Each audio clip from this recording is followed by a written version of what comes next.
you shouldn't go in right now." When the police officer said that, I froze. But to understand this story, I need to go back to earlier that morning. My name is Jennifer Carter. I've worked as an accountant for 15 years. My husband Mark is a salesman. Our son Ethan is 9 years old. We were an ordinary family. At least, that's what I thought. But Mark changed 5 years ago. He made a huge mistake at work, and his annual income dropped dramatically. He was depressed. I lost our biggest client. "I'm so sorry," he said that night. I supported my husband. That's what families do. But after that, he gradually changed. My annual income is $150,000. Mark's income dropped to $100,000. He seemed bothered by earning less than me. "We're a team, Mark." "That doesn't matter," I told him many times. But it bothered him. Something visible in his eyes grew darker day by day. That morning, Ethan said, "Mom, can I go over to Tyler's house today?" I looked at my son. His eyes were shining. "Of course. But be home by 5. "Okay," my son answered happily. Tyler was my son's best friend. Tyler's mother Lisa was always kind, and I trusted her. Her house was a 5-minute walk from ours, and they'd moved in 2 years ago. Since then, we'd become close friends. At 2 in the afternoon, my son left. "I'm going, Mom. Have fun." I waved. My son ran off with a smile. That was the last moment of my peaceful life. At 4 o'clock, my cell phone rang. It was the hospital. "Mrs. Carter. Ethan has been brought to the hospital. Apparently he fell down the stairs at a friend's house. Can you come right away?" The nurse's voice was urgent. I froze. "What? Is he okay?" "He's unconscious. Please hurry." The call ended. I jumped in my car. My heart was pounding. My hands were shaking. "Ethan, please be safe." I prayed this over and over as I drove to the hospital. Red lights felt like they lasted forever. All the cars around me seemed to be moving in slow motion. I arrived at the hospital. I tried to head to my son's room. But a police officer was standing there. "Ma'am, you shouldn't go in right now." I was confused. "What do you mean?" "That's my son in there." "I understand. But please wait a moment. You'll understand soon." I was even more confused. "Why are the police here? What happened?" The officer answered quietly. "Your son fell down the stairs. We're investigating." "Investigating? It was an accident, wasn't it?" "That's what we need to confirm." The officer continued explaining. "When a child is injured at someone else's home, we investigate. We need to make sure there was no negligence or abuse. This is standard procedure. But Tyler's mom is my friend. She would never. We're just doing our job." 10 minutes later, Mark came out of the hospital room. But his expression was strange. He was smiling with an odd sense of relief. "Why? Our son is injured, so why is he smiling?" "Mark. How's Ethan?" I shouted. "He's okay. He's unconscious, but the doctor said he'll recover." "Thank God." "What happened?" "He fell down the stairs. At Tyler's house." But Mark's expression was unnatural. He still had that strangely relieved look on his face. "Mark, why are you smiling?" I asked. "What? I'm not smiling. I'm just relieved." "But you look happy." "I'm not happy. It's just that the doctor said there might be memory loss. So he might not remember the fall." "That's a good thing, right?" I felt something was off. Memory loss is a good thing. Why? The doctor came out. Mrs. Carter, your son has a concussion. He's unconscious, but his condition is stable. He should wake up in a few hours. Will he be okay? Yes. However, there's a possibility of short-term memory loss. He may not remember what happened before the fall. Mark said, see? He won't remember. That's good, right? I looked at him. Why is he so relieved? Why is he happy that our son won't remember? What doesn't he want our son to have seen? The police officer let me into the room. Ethan was lying in bed. Bandages on his head. Bruises on his face. I held my son's hand. Ethan, Mom's here. 6 hours later, Ethan woke up. Mom. I heard his small voice. Ethan. You're awake. I squeezed my son's hand tightly. The doctor came in to examine him. Ethan, do you remember what happened? My son thought for a moment before answering. I fell down the stairs. Do you remember what happened before that? Ethan looked at Mark. In that moment, I saw something in my son's eyes. Fear. My son was afraid of his father. I don't remember, Ethan said in a small voice. Mark immediately said, see, he doesn't remember. That's good. There was obvious relief in his voice. But I knew. My son was lying. My son remembered something. But he was too afraid of his father to say it. After the doctor left the room, my husband went home too. I have to take a work call. Jennifer, you stay with Ethan tonight. Of course, I answered. After my husband left, only my son and I remained in the hospital room. Silence continued. I held my son's hand while gazing at his face. Ethan was staring at the ceiling. Tears were forming in his eyes. Ethan, I said gently. Mom's here. Whatever happened, Mom is on your side. My son slowly looked at me. There was hesitation in his eyes. And fear. Mom, I have to show you something, he said in a trembling voice. What? Look at my phone. Ethan pointed to the shelf beside the bed. His phone was there. The one we'd given him for a school project. I picked up the phone. Look at the photos, Mom, my son said. I opened the photo app. And the moment I saw what was on the screen, the world stopped. The photo showed Mark and Lisa. On a bed. Kissing. In Lisa's bedroom. I couldn't breathe. My hands were shaking. What is this? Is this real? Mom, I saw them, Ethan said through tears. I went to Tyler's house and tried to go to the bathroom. I went upstairs and the door to Aunt Lisa's bedroom was open. Dad and Aunt Lisa were there. They were kissing.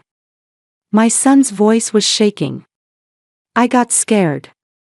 But for some reason I took a picture. Then I ran and tried to go down the stairs. But I tripped. That's when I fell. I hugged my son. It's okay, Ethan. This isn't your fault. You did the right thing. My son cried in my arms. But Dad might be angry. That's why I lied and said I didn't remember. Anger burned in my heart. My husband had made my son afraid. My son had to lie because he was afraid of his own father.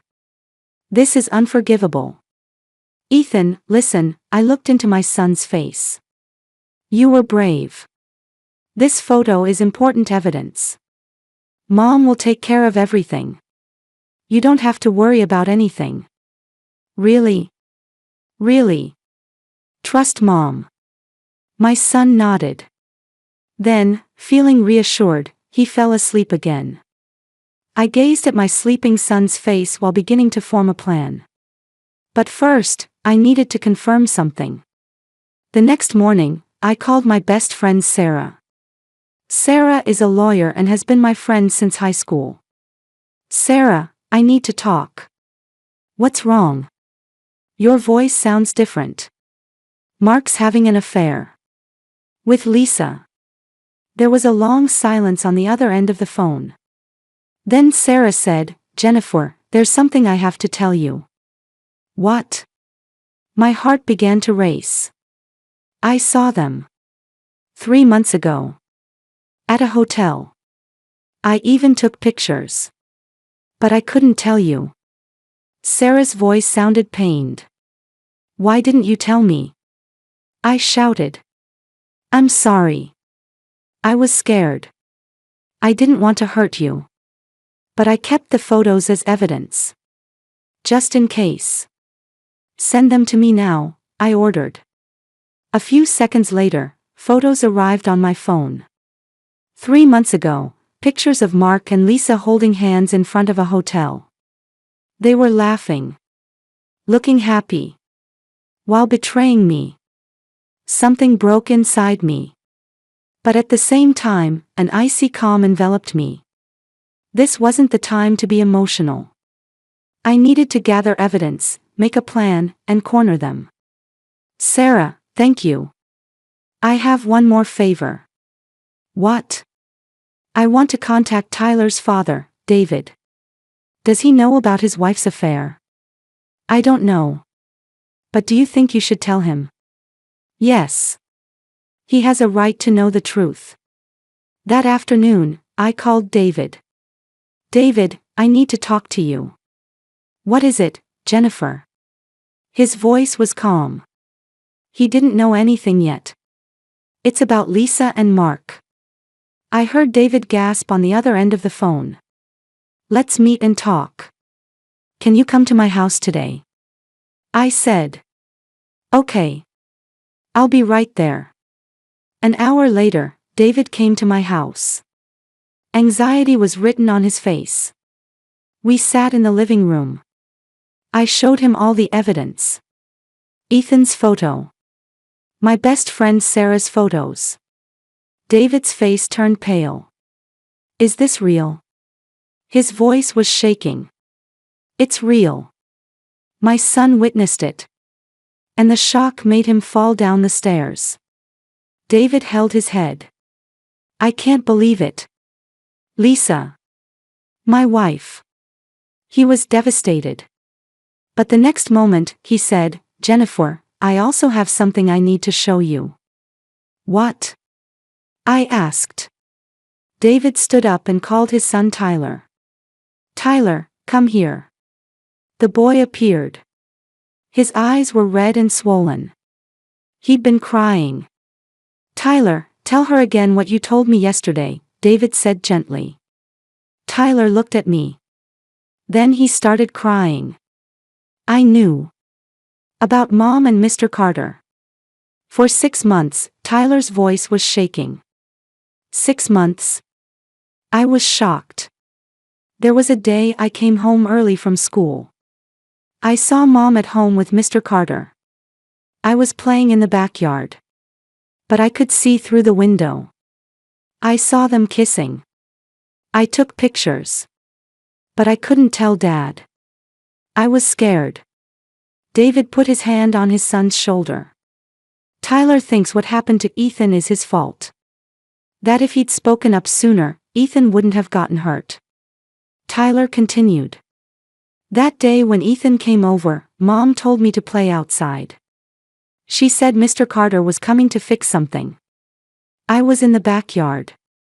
But Ethan went to the bathroom. He saw them. Then he screamed.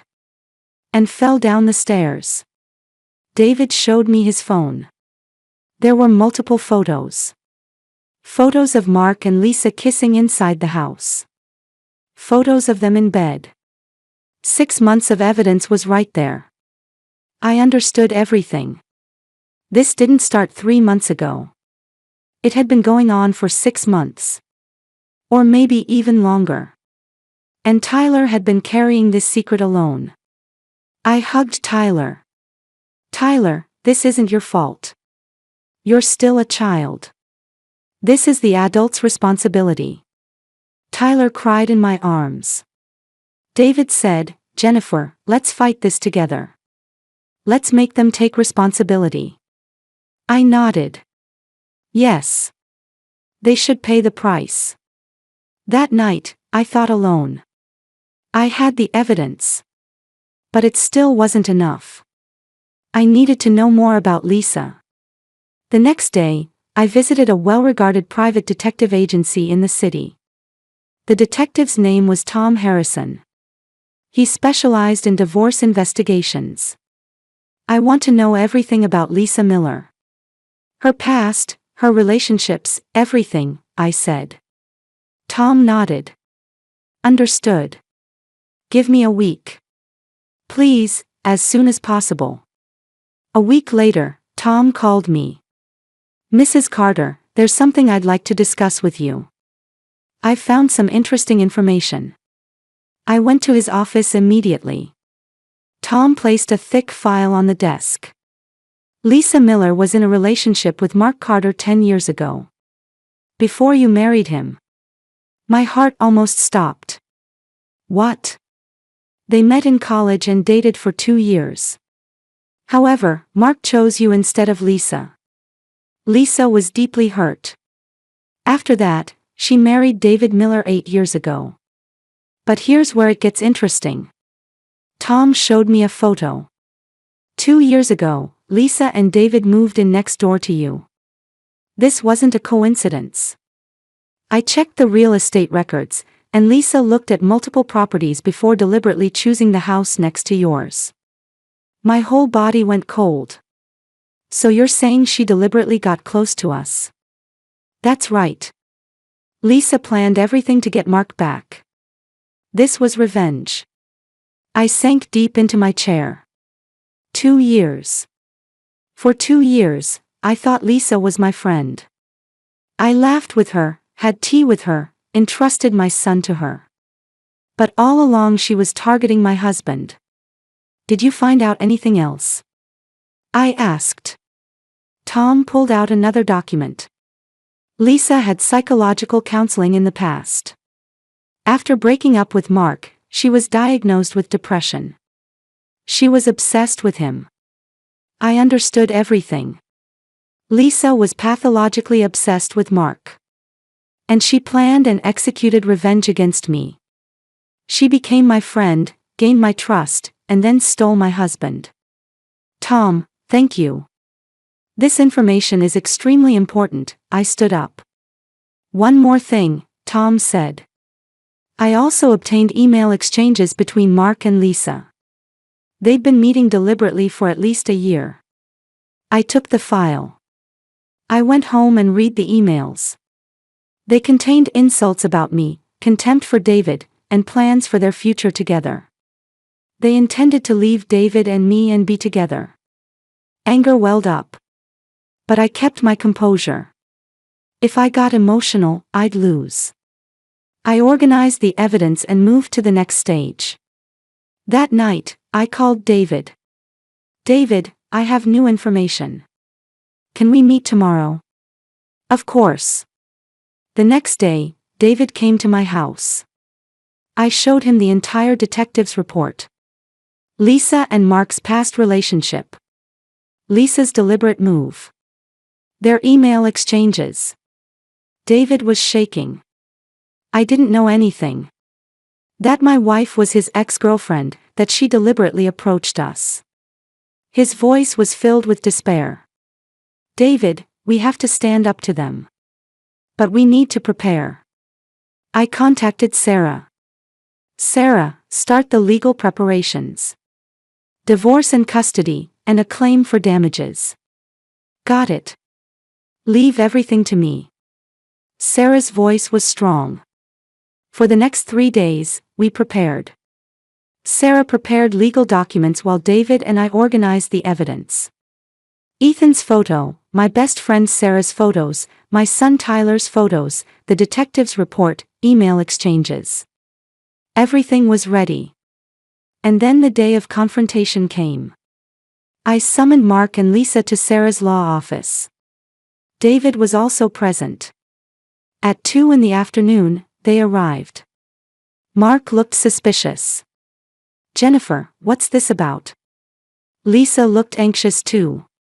Why is David here? We entered the conference room.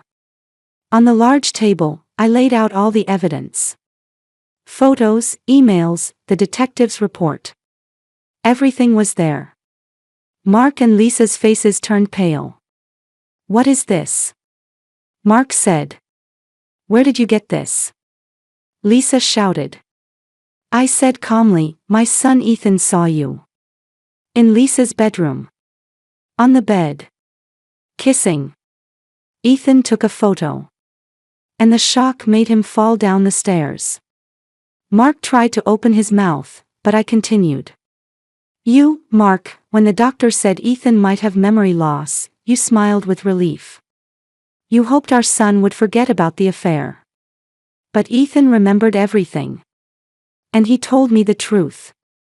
David stood up. My son Tyler also saw you. For 6 months. He took pictures. But he was too scared to tell me. When Ethan got hurt, Tyler felt guilty and told me everything. Lisa started crying. No, this is a misunderstanding. But I wouldn't forgive her. A misunderstanding. This is a misunderstanding. I placed the detective's report in front of her. Lisa, you dated Mark 10 years ago. He chose me instead of you. You couldn't forgive that. So even after you married David 8 years ago, you couldn't forget Mark. And 2 years ago, you deliberately moved in next to us. You became my friend, gained my trust, and then seduced my husband. This was revenge, wasn't it? Lisa collapsed. I loved him. He was mine. You took him from me. Her voice was filled with hatred. I said coldly, I didn't take anyone. He chose me instead of you. But now, I'm leaving him. Mark stood up. Jennifer, please. Forgive me. I was wrong. There were tears in his eyes. But my heart was cold as ice. Sarah stood up. Jennifer is filing for divorce. She's seeking full custody of Ethan. And she's claiming $500,000 in damages. David is similarly filing for divorce and seeking full custody of his son Tyler. Mark and Lisa completely fell apart. $500,000. I don't have that kind of money. Mark shouted. That's your problem, I said coldly. You hurt 2 9-year-old children. Ethan fell down the stairs and was hospitalized. Tyler suffered for 6 months keeping your secret. This is unforgivable. David said, I trusted my wife. I trusted my family. But you destroyed everything. Lisa, it's over. Lisa cried out, please, David. Forgive me. But David shook his head. It's too late. The meeting ended. Mark and Lisa left the room devastated. David and I discussed future plans with Sarah. The trial should be in 3 months, Sarah said. The evidence is perfect. There's no doubt you'll win. Thank you, Sarah, I said. That night, I went to Ethan's room. He was doing homework. Mom, what's wrong? Ethan, it's all resolved. You don't have to worry about Dad and Aunt Lisa anymore. Ethan looked at me. Really? Really? You were brave. Because you told me the truth, Mom could do the right thing. My son hugged me. Mom, thank you. I held my son. I decided to prepare even more thoroughly. To achieve complete victory in court. A week later, Sarah came to my house. Jennifer, let's start preparing for trial. We need to make a witness list. We sat at the kitchen table and strategized. First, we need Ethan and Tyler's testimony, Sarah said. But they're only 9. Isn't it cruel to have them testify in court? I was worried. Children's testimony is powerful. But we also need to consider their emotional care. Let's consult with a child psychologist, Sarah said gently. Okay. That afternoon, I took Ethan to a child psychologist's office.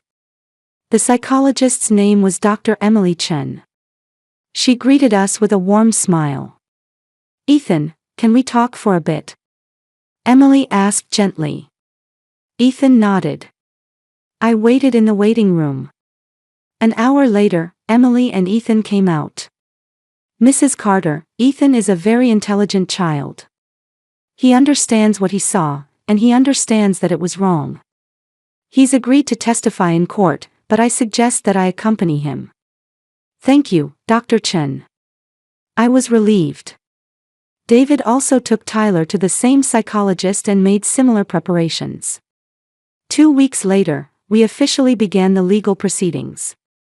Divorce petition, custody petition, damages claim.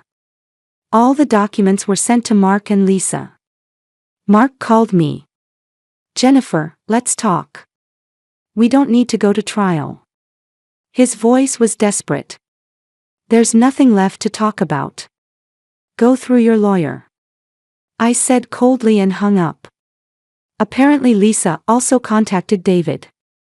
But David refused the same way. We had decided. We wouldn't be swayed by emotion. This was a legal battle. During this time, I returned to work. My job as an accountant was busy, but it helped distract me. My colleagues knew about my situation, but no one asked unnecessary questions. They just gently supported me. One day, my boss Mr. Johnson came to my office. Jennifer, I hear you're going through a difficult time. If you need time off, just let me know. Thank you. But working actually helps me feel better, I smiled. You're a strong person. But don't push yourself too hard. He patted my shoulder lightly. I understand. I was grateful. For the first time, I realized how valuable workplace support was. A month later, Mark said he wanted to meet me. Sarah objected, but I decided to meet him. In a public place, a cafe. Mark looked exhausted. Jennifer, I'm truly sorry. He bowed his head. But my heart didn't move. Mark, when our son fell down the stairs and was hospitalized, you were happy about the memory loss. You hoped our son would forget about your affair. As a father, that's the most unforgivable thing. Mark couldn't say anything. Ethan is afraid of you. Afraid of his own father. Do you understand what that means? My voice was quiet but filled with anger. I was wrong. But I can't pay $500,000. My annual income is $100,000. Do you know how many years that would take? Mark pleaded. That's your problem. You hurt our son. This is the price. I stood up. I'll see you in court. Mark held his head. But I left without looking back. My love for him had completely disappeared. All that remained was the desire to protect my son. 2 months later, the trial began. The courtroom was silent. The judge entered and everyone stood. I took a deep breath. This was the final battle. Sarah made my opening statement. Your Honor, Jennifer Carter has faithfully maintained her marriage for 12 years. However, Mark Carter was having an affair with their neighbor, Lisa Miller. That's not all. Jennifer's 9-year-old son, Ethan, witnessed the scene and fell down the stairs in shock, requiring hospitalization. The courtroom stirred. Sarah continued. Worse still, when Mark Carter heard that his son might have memory loss, he smiled with relief. He hoped his son would forget the truth. The judge frowned. That's serious. I took the witness stand. I took the oath and sat down. Sarah began questioning.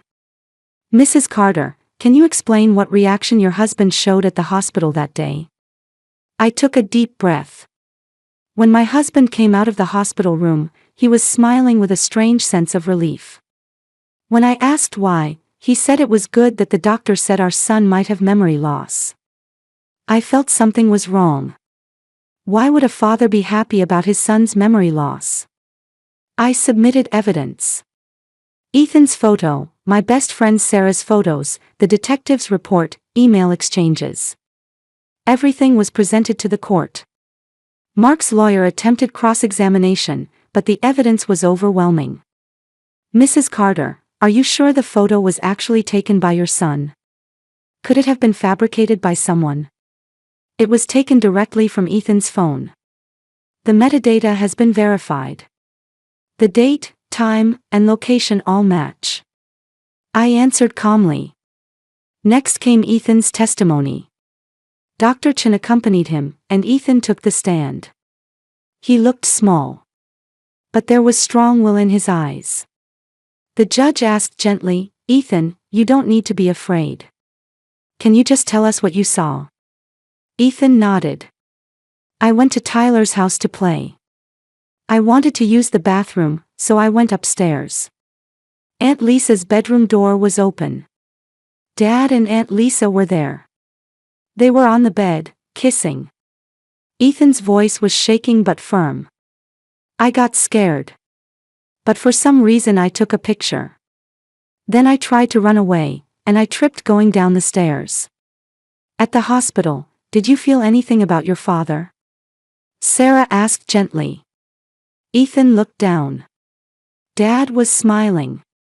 When he heard I might have memory loss, Dad was relieved. I got scared. So I lied and said I didn't remember. The courtroom fell completely silent. Even the judge had a serious expression. Next was Tyler's testimony. Tyler similarly testified about what he'd seen for 6 months. I saw them many times. Mom and Mr. Carter at home. I took pictures. But I couldn't tell Dad. I was scared. Tyler started crying. When Ethan got hurt, I thought it was my fault. If I'd said something sooner, Ethan wouldn't have been hurt. So I told Dad everything. David also testified. He testified about his wife Lisa deliberately approaching them and their past relationship. All the evidence was presented. Mark and Lisa's lawyers tried to argue, but the evidence was unshakable. When Lisa took the stand, she broke down crying. I loved Mark. He was supposed to be mine. The judge said in a stern voice, Mrs. Miller, I understand your feelings, but that doesn't justify the affair. Especially the fact that you hurt children cannot be erased.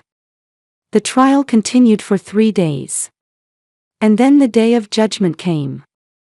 The judge read the verdict.